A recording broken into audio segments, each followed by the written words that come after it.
les soupers de famille, nous discutons souvent des changements climatiques. Angéline, à 14 ans, me dit « Mais quelle planète vous nous laissez? » J'ai eu des frissons, puis j'ai comme réalisé qu'on tirait le meilleur de la planète.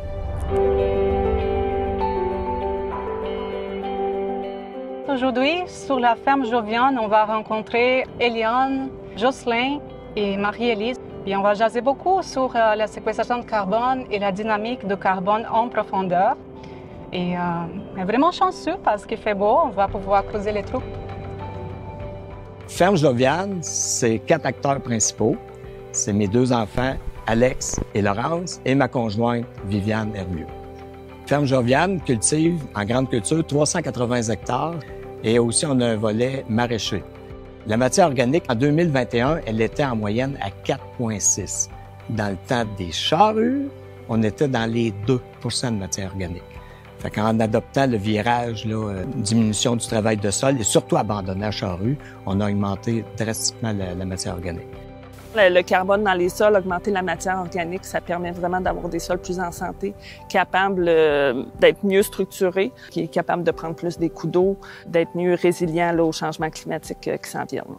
Dans le 0-20 cm des sols, on connaît bien là, en agronomie, là, dans ma pratique, là, ce qui se passe un peu dans les sols, la matière organique, comment qu'elle se développe, mais c'est sûr que plus profondément, on n'a pas nécessairement les outils, les connaissances, c'est vraiment comme un peu plus mystérieux pour nous. Fait que c'est intéressant dans le cadre de ce projet-là d'aller voir en profondeur qu'est-ce qui se passe avec la dynamique du carbone.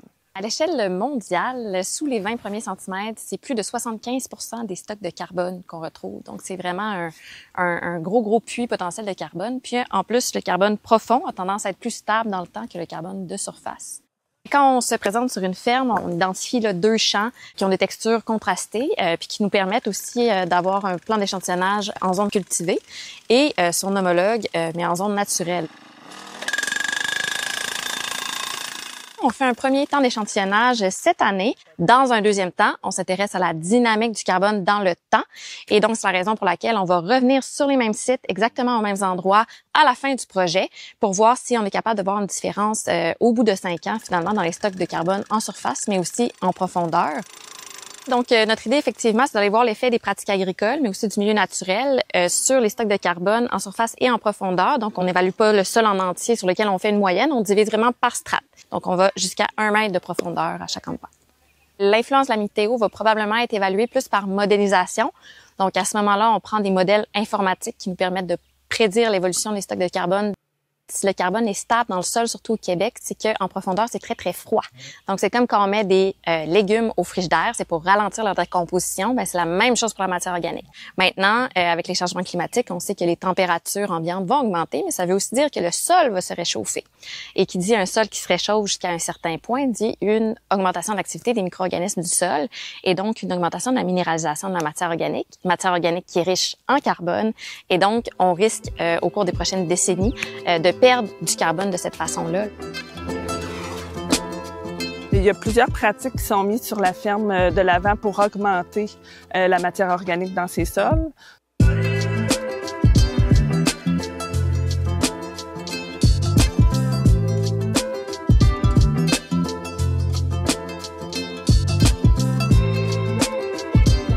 C'est quand même assez facile de perdre 1 % de matière organique dans les sols, mais c'est très long. Regagner des pourcentages, ça peut prendre vraiment plusieurs années.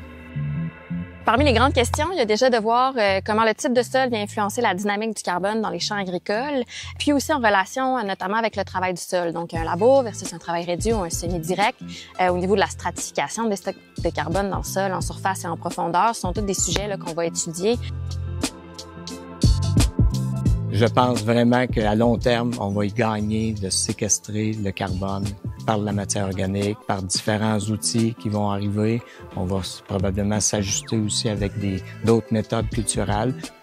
J'ai confiance.